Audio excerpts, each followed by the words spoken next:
everyone.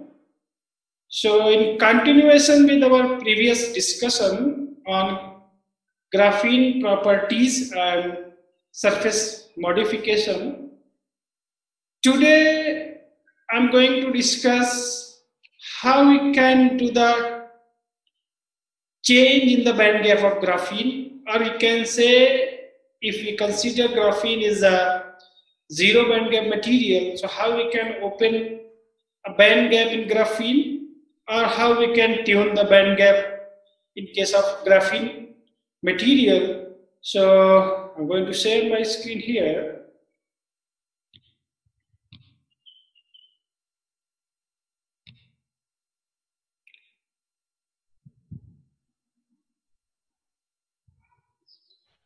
So let me just fix this from here.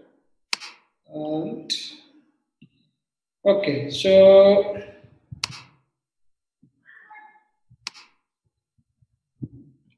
today we are going to talk about band gap opening or tuning in graphene. And so if we recall this figure that tell us about the band structure of graphene. So in this figure, if you see here, at this side figure A correspond to the crystal structure or the placement of carbon atom in graphene, where we have two different color. One is blue, one is green. So if you consider these two identical atoms together, then we can formulate the unit cell in case of graphene. And considering that unit cell and then nearby atom, let's say this green atom is having three nearby atoms, so blue in color, nearest neighbors, and based on that nearest neighbors, we can apply the tight binding approximation, and using tight binding approximation, we can calculate the band structure, and then the outcomes look like this figure given at B. So where we have the conduction band and valence band here. So if you see here, there is a three different point, which are basically the symmetric point in graphene crystal, and this is the sigma m and k point. Let me take a pointer here, pen. Okay, so these 3 points are there. So if you recall that discussion, at point K, the conduction and valence band gap is 0, means the valence and conduction bands are touching to each other, and that will represent something like given in figure C.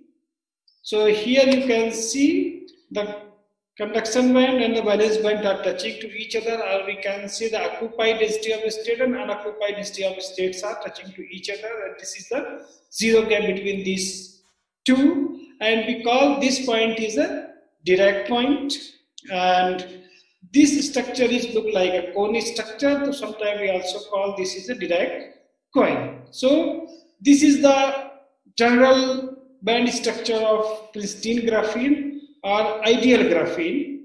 But if anyhow there is some change in the crystal structure of graphene, or there is any defect in the system, or there is any functional group over the system, or we are having some kind of doping in the system, then this will not be a case. This is a different case. Here we may have the shift in the Fermi energy toward the conduction band side, or so we can say this is a kind of electron doping. So if we are having this kind of change, either functionalization, doping, or defect which is creating a kind of additional electron in the system, we can say this is n kind of doping, n type of doping in the system, and then there is a change in the band structure which is something like this. And similarly, if we are having some surface functionalization, modification, or doping in which we are going to get a basically less number of electron, or basically electron deficient system if we are forming, then we can say this is a kind of hole doping, and then our Fermi energy will be shifted here. So if we talk about electronic properties, then of course the electronic property of graphene can be tuned in a large amount just by applying some surface functional group or doping. And if you recall how we can do the functionalization of graphene, so this the mode is either we can do it by covalent bonding between the carbon atom and this functional group, or it is just an absorption, or we can say the pi-pi bonding or the interaction with the pi. And third one, maybe we can do the lattice incorporation or maybe substitutional doping. So these are the overall idea. Now today I will present at least couple of examples to make this case a little bit clear here. So see the first example. This work was published in Nature Material in 2010. The title was Band Gap Opening in Graphene. So again, what we are saying, like band gap opening means basically there is a how we are going to increase the band gap between the valence and conduction band in graphene induced by pattern hydrogen adsorption. So once we are going to interact the graphene sheet with the hydrogen, and if hydrogen form a kind of pattern adsorption on the surface of graphene, then how it is going to increase the band gap of graphene. So this is the experiment how they have grown the epitaxial graphene over the iridium 1110 crystal, basically by using ethylene as a source of carbon and at different temperatures and different conditions. Then after the growth, they expose this graphene basically at room temperature, where we are having this much degree Celsius, 2100 K hot hydrogen atom beam with a flux of 10 to the power 13 to 14 atom per centimeter square per second. So with this flux rate, the exposure of hot hydrogen was there, and this experiment was done at room temperature, and then they got the deposition of hydrogen atom at the top of the graphene sheet.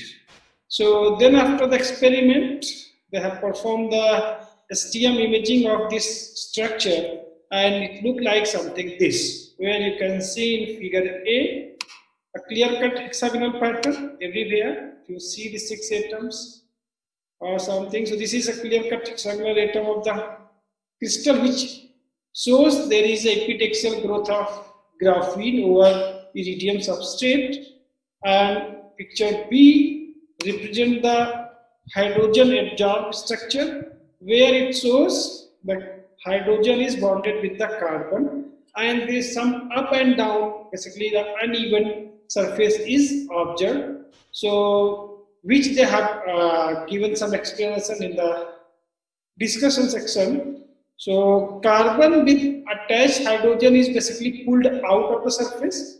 So let's say if this is the atom of carbon where the hydrogen is attached, this carbon goes a little bit up once it is attached with the hydrogen, and same time the other atom, which is not basically attached with the hydrogen, the other neighbor atoms, which is not attached with the hydrogen, goes a little bit down. So it was, let's say, like this way. This is the hydrogen atom, carbon atom, another carbon atom. So that another carbon atom goes a little bit down toward the substrate, and it's become a little bit up and down structures.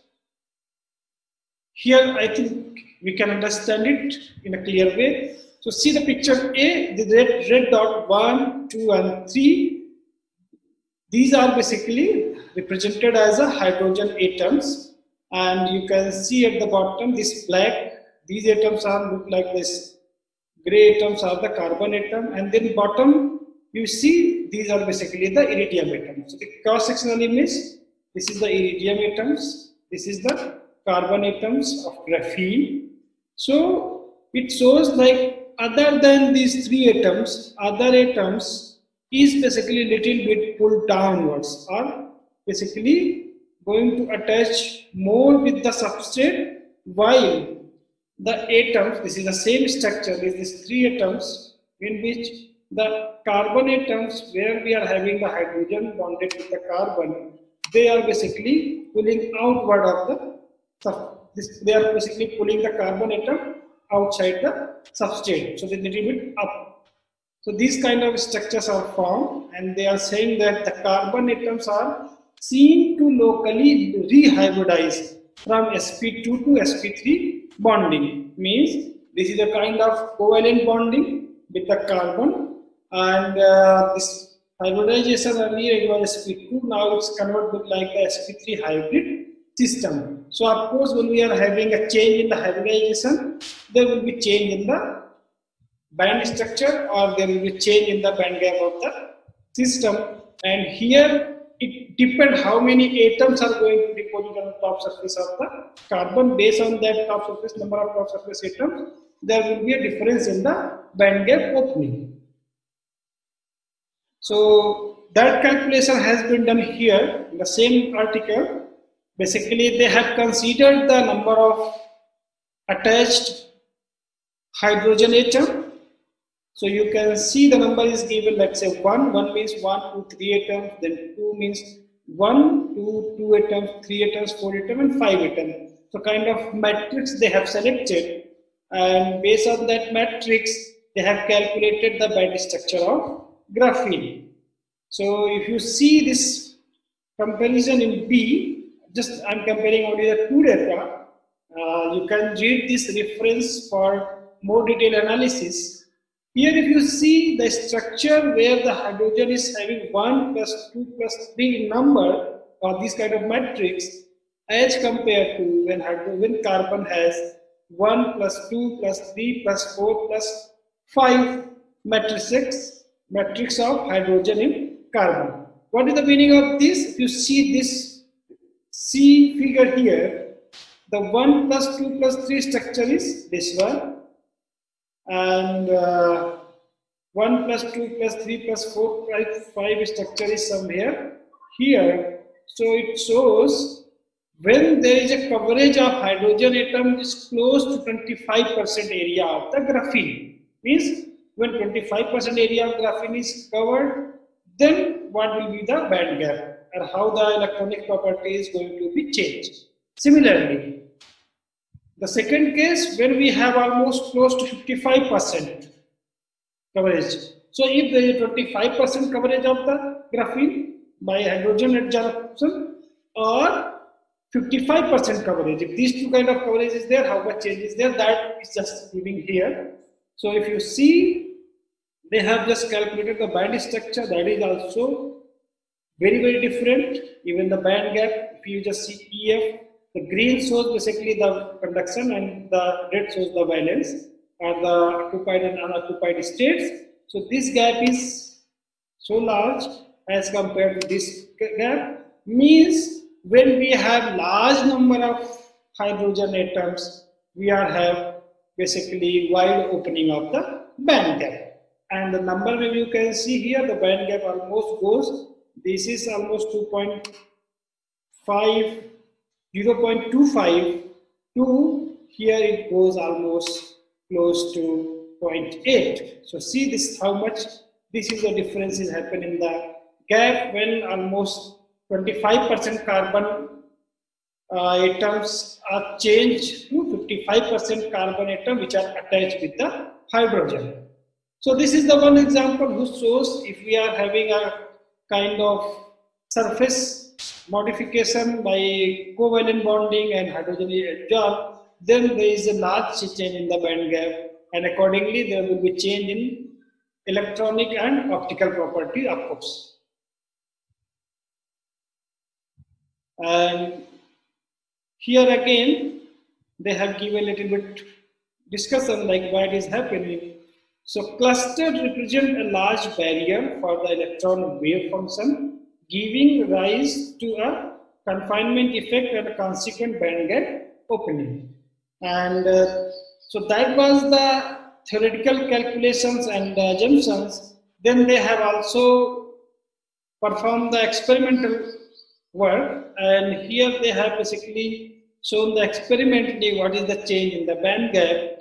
So if you see this structure, observation of a gap opening in hydrogenated graphene, figure A, B and C. So first you see this side image.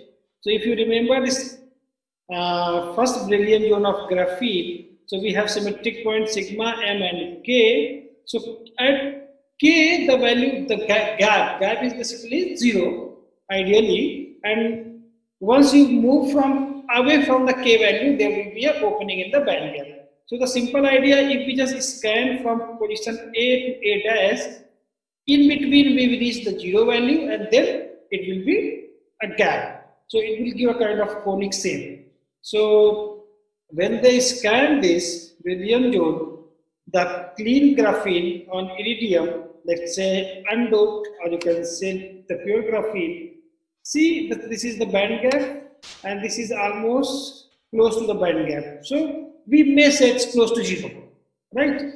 And then as you go away, this gap is going to increase. But see the second case, when there is a 30-second dose. So the experimental, basically theoretically they have just considered this number of atoms are attached, but experimentally they have decided the number of basically dose, or you can say the how much flux is interacting with the graphene. So they have decided a fixed number of basically dose, or you can say a fixed time, let's say 30 seconds or 50 seconds, just for exposure of the hydrogen with graphene. So the first case is when it is exposed for 30 seconds, and the C case is when it is exposed for 50 seconds. So you can see a clear-cut difference. See this seems it is shifted downwards, right? Means if you consider this is the EF, then almost it is starting from here. Here it is very close. Let's see, just by exposing 30 seconds, we are having a opening of the band gap. And when we are exposing 50 seconds, it's very clear. See how much shifted it is. It is having a very good shift from the EF. So this is one half way. Similarly, it will go upper half. Well, this is just showing a valence band. So this experimental result clearly indicates that if we change the flux of hydrogen or the exposure time, there will be a significant change in the band gap. Band gap opening or tuning can be performed in a controlled manner, right? Similarly, in another experiment, so this is our example number 2. This work was published in ACS Nano in 2012. They are claiming a large band gap opening between graphene Dirac cones induced by sodium absorption onto an iridium superlattice. So basically here again the graphene is grown on iridium superlattice, and in this time they are going to discuss if not hydrogen, if let's say sodium is attached on the carbon atoms, then how the band gap is going to be changed, or how we are able to change the band gap, or we are going to open the band gap. So again the experiment is close similar. Again they use ethylene as a source of carbon, and with some set of experimental parameters they have grown the graphene. And then in this case they just did the sodium evaporation at room temperature. We are just using a commercial source, so that just keep the atom of sodium will deposit on the top of the graphene sheet. And here is the experimental result. So figure A shows the edge grown graphene STM image, which clearly indicate the hexagonal pattern of carbon atoms. See, you can see this perfect hexagons are there. And the B shows the deposition of basically a kind of islands deposition of sodium over the carbon atom. So again here this is a kind of deposition of sodium over carbon. So here they said sodium decorates the step edges and form single layer islands with lateral dimension that vary from almost 10 to 100 nanometer. Means the lateral dimension of the sodium is almost 10 nanometer or 100 nanometers. And sodium does not form intercalation compound while other alkalis do. So in case of other alkalis, they may form the intercalation compound, but here not forming, it is just having a kind of decoration. And this is the picture what they have basically represented to understand this band gap opening. And here if you see the system, they are just showing cone structure, Dirac cone, and the band gap between conduction and valence band. These yellow atoms represent the carbon. See, the blue atom represent the iridium, and the red atoms represent the sodium. So see the figure B. This shows if there is only carbon, let's say the pure carbon sheet is there, then the band gap will be 0. So delta is equals to 0, E versus K diagram. But consider the case when graphene is deposited over an iridium substrate or an iridium crystal, then what will happen? There will be some interaction between substrate and the your carbon atoms, right? So this B is that the case. So even they have shown like there is some fluctuations or ripples will be there on the sheet, and then your iridium structure. In that case, the band gap is not exactly 0 because there is some interaction with the substrate, and this is close to 150 milli electron volt. So even if we are just depositing the graphene in any substrate, ideally it is not a 0 band gap. There is some band gap is there, and in this particular case they are saying it is 150 milli electron volt. Now see the other case. So other case is C and D. C case, let's say again if we put some atom of iridium on the top of the graphene, then again there is a both side interaction, right? The bottom side, it's the substrate, and the top side, and then again there is an increase in the band gap, and this is goes to 340 milli electron volt.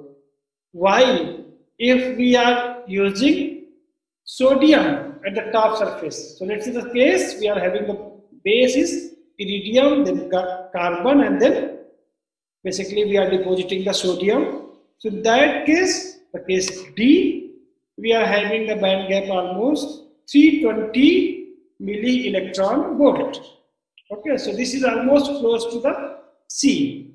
But see the case when we are having the mixed structure. Mix means when we are having iridium as well as sodium together on the top of the sheet, then even it is increased further and it reached to 740 milli electron volt. So means if they are just trying to understand different kind of possibilities when iridium is on the top, when the sodium on the top, when mix of these two on the top, or when nothing is on the top, only bottom structure is there, how the band gap is going to be changed in case of graphene. So lattice mismatch between graphene and iridium result in long periodic Moire superstructure, modulate the crystal potential and affect the electronic band structure, because this is lattice mismatch.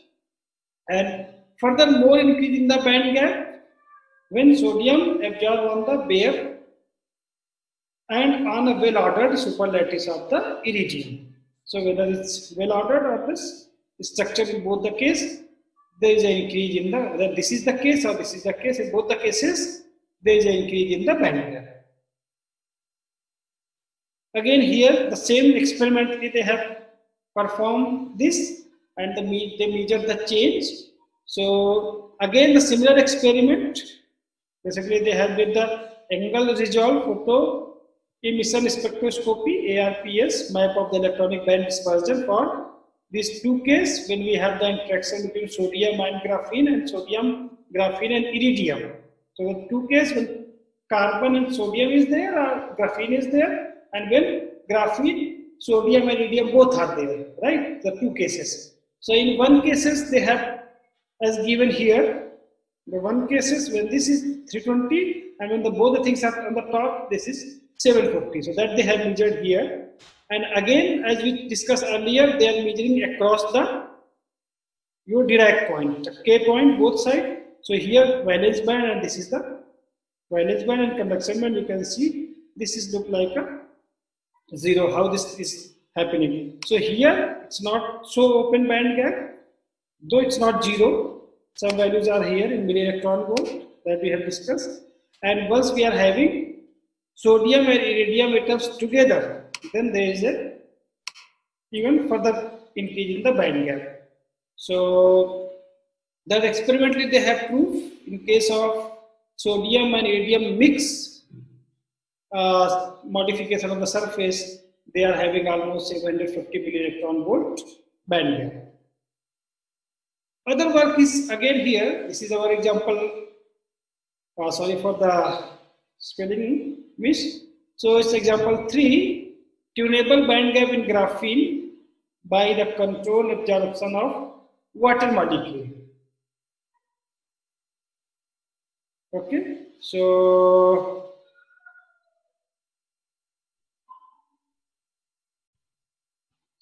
this is the third example where we can see how the surface modification change the band gap. So the third example is again in the same direction. Let's say we think about the absorption of water molecule. So this work is again in the similar direction, which was published in small in 2010. And here basically they have a CVD goal graphene over copper. In a previous two cases it was grown on other substrates such as iridium. And then they investigated how the electrical resistivity is going to be changed when the grown graphene is going to be exposed in different level of humidity inside the chamber. Means once we have a different humidity level, we are going to have the kind of different absorption of water molecule, and based on that change, how the graphene property or the band gap of graphene is going to be changed. So to check the band gap opening, they have basically changed the temperature in the environment chamber. So the change in the temperature will basically give the difference in the absorption of the water molecules, and while keeping the absolute humidity constant, activation energy means the humidity was constant and they just changed the temperature, and they measure the activation energy also. So this is the data when they have measured the activation energy. This is basically 1 by temperature multiplied by 1000, and this is the conductivity. So we can see absolute humidity is 0.000 kg per kg means 0%, then 0.022 kilogram per kg. So basically the humidity level is varying in this fashion, that is given in different symbols, red, blue, yellow and green, and they are just measuring the change in the electrical conductivity with respect to change in the temperature to measure the activation energy. And here what they observed, the opening of the gap, or you say band gap, a result of the breaking of the sublattice and molecular symmetry of the graphene by absorbed water molecule. So once water molecule is absorbed by the carbon atoms or the surface of the graphene, then whatever the symmetry of the sublattice, that is going to be destroyed, or that symmetry will be disturbed, and due to this change in the symmetry of these carbon atoms, there is a change in the band gap. And based on that, they have observed the change in the band gap. When you see this data, the humidity level from 0.002, how it is going to change with 0.35 kilogram water vapor in per kg air. So see the band gap is changed almost from 0.05 to this much, almost 0.2 electron volt. So it's a large change, just there is a change in the humidity level. Similarly, this is another work. You can say this example number 4, the synthesis of nitrogen doped graphene by chemical vapor deposition and its electrical properties. So this is the case when we are talking about the doping. So earlier we were talking about the surface modification and functionalization. This is another case where by surface doping, by the doping of different atoms, even we can change the band gap. Similarly, we do in another semiconducting materials. So synthesis of nitrogen dope. This work was published in Nanometer in 2009. So this is the case. So you are already aware about the crystal structure of graphene, where let's say you have the 3 different criteria. One is your nitrogen atom is basically replace the carbon atoms like this way. Here the graphene atom is replaced the carbon atoms, but again there is some defect. So this is another case. Similarly, if there is a defect and the carbon atoms is associated, basically the nitrogen atom is at the place of carbon atoms. So there is basically they have reported 3 different cases when the nitrogen atom is there in the carbon place, and N can be substitutional doping into the graphene lattice, and then electrical measurement shows that the end of graphene exhibit the N-type behavior. Basically, it shows that there is an increase in the number of electron and the graphene is doped N-type. So here is another structure which confirms the doping. So this is the XPS analysis where they have a clear-cut nitrogen peak which shows the nitrogen is there in the crystal. Again, the carbon has not symmetry, it's basically asymmetry in this side, which shows there is a bonding of the carbon with other. So that is already carbon is bonded with the nitrogen in this case, because one carbon which is substituted is already having a bonding with the neighbor's atoms. So now this neighbor carbon is bonded with the nitrogen, so of course there is a change in the bonding. And similarly here, even in case of nitrogen peak is also having asymmetry, means the nitrogen atom is not having the similar state in all the case. This is also different. Maybe the one nitrogen is having one kind of place and another atom of nitrogen is having different kind of place, and they have given like the N1s peak has 3 components, indicating that atoms are in the 3 different bonding. Atom percentage of N in sample is about 8.9%.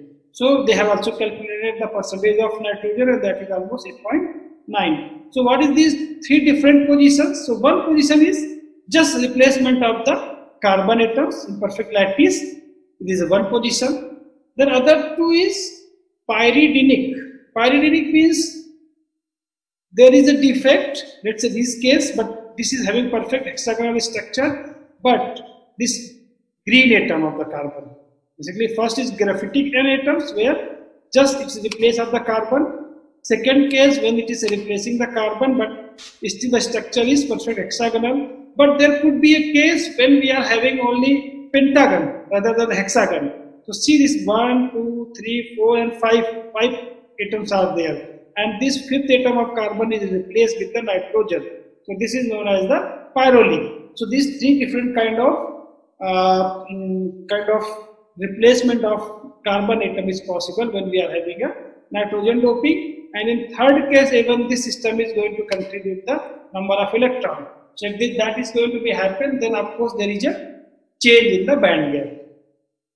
Then they have just devised the MOSFET structure and they just measure the electrical conductivity of MOSFET. So this is the case of Princeton, where even since this is almost close to the perfect ideal case, therefore this is also not showing any saturation and there is not so large difference when we are applying a different gate voltage plus 5 volt to minus 15 volt. But at the same time, when it is doped with the nitrogen, there is basically a kind of N-type semiconductor, and then you can have the behavior of similar MOSFET characteristics, whatever we are getting in case of NMOS.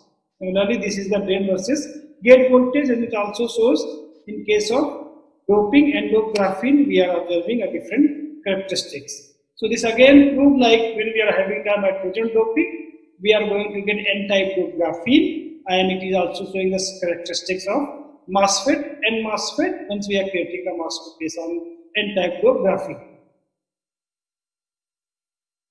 Next example, we can check like how the luminescence property is going to be changed, because its optical property is entirely depend upon the band gap. So if we are able to tune the band gap or the surface property, there will be a difference in the luminescence or the UV visible absorption properties also. So see here the case that work is highly efficient photoluminescent graphene oxide, and earlier we were talking about the graphene only. Now even in case of graphene oxide also we can tune the band gap, and this work was published in Chemical Communication in 2010. So in this case they have basically prepared a fluorescent graphene oxide. Here, the graphene oxide nanosheet prepared by the oxidation of graphite using a modified Hermos method, and then later on it was surface modified or activated using dichlorosulfoxide to transform carboxyl group, which are basically at the lateral edges, into acyl chloride. So there's just a kind of transformation of one kind of surface group to another kind of surface group to get the better efficient photoluminescence. For the treatment with N-butylamine. Then after they just treated with N-butylamine, and this is the result. So if you see the figure A, the top and the bottom, so they are saying the bottom one is the untreated sample, and once it is modified with the given protocol, they are observing a very good emission. This is under the UV light excitation, so you can see this is very bright, the greenish color, so which is the high efficient, and they also measure the PL intensity. So you can see in case of just as GO has grown, this emission intensity is very, very small. See the figure P here. But when they are having this modified graphene oxide, see this intensity is very, very high. Similar absorption is also changed. If you see this figure P, the absorption is also changed here once your sample is modified as per the given protocol. So graphene shows very weak PL peak because of the isolated sp2 domain generated by the oxidation. Okay. And when they are basically modified the oxide group on the basal plane and carboxyl group at the edges of GO, they basically induce a non-radiative recombination of localized electron hole pair, and therefore we are getting a very low quantum rate. But when it is reacting with alkylamine, they basically remove this kind of epoxide group which are not good for high emission photoluminescence. So then after removing this group, they are able to get the bright photoluminescence. So this is another example about the band gap tuning, or you can say that because there is some change in the band structure which is result in this kind of non-radiative to the radiative recombinations, which is giving the efficient photoluminescence. Other work is again band gap of reduced graphene oxide tuned by controlling functional group. So again we are having the graphene oxide, and if we just tune the surface functional group, we can basically tune the property of graphene oxide, band gap of the graphene oxide. So see the example here. The band gap of reduced graphene can be increased from 0.264 electron volt to 0.786 electron volt, which is quite large, almost close to 5 electron volt, by controlling the surface concentration of epoxide group. So just controlling the epoxide group, concentration of epoxide group, they are able to tune the band gap in a large amount. So here basically the RGO film are treated by dipping them into the HNO3 bath.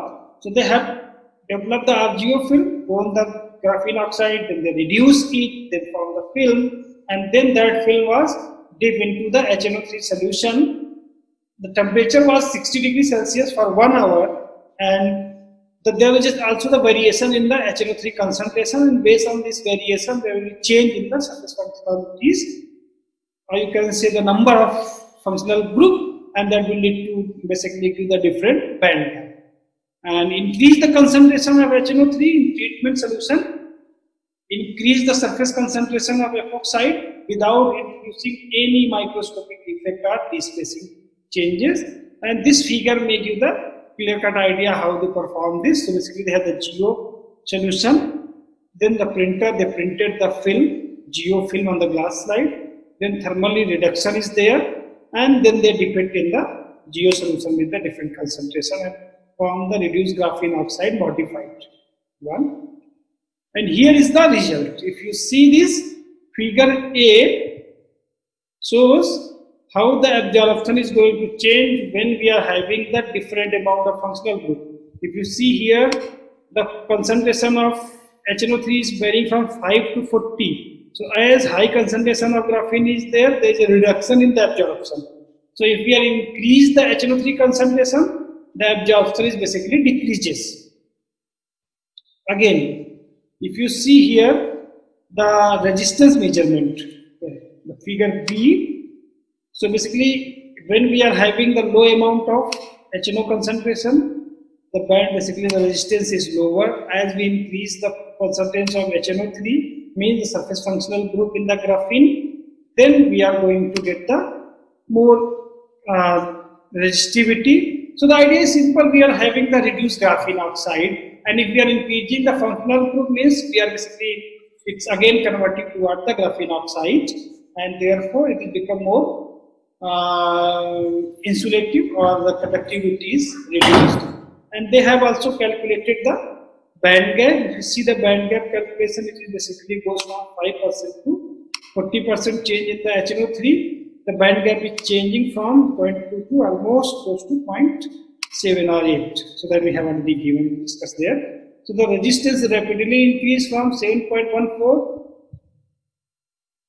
to basically when we have changed the percentage of HNO3 5 and it's become to 68.7 mega ohm for HNO3, which is we are having the 40. So this will be almost 10 times increase in the resistance, right? And band gap is also changed from this value to this value when we have exposed the time. So till here I think I have given a couple of examples to discuss about the change in the band gap, or the band gap opening or tunability in case of graphene. And these 4-5 examples had I think covered almost all the basic ideas how we can basically control the band gap of graphene. So including all these things, I would stop here today. Thank you very much.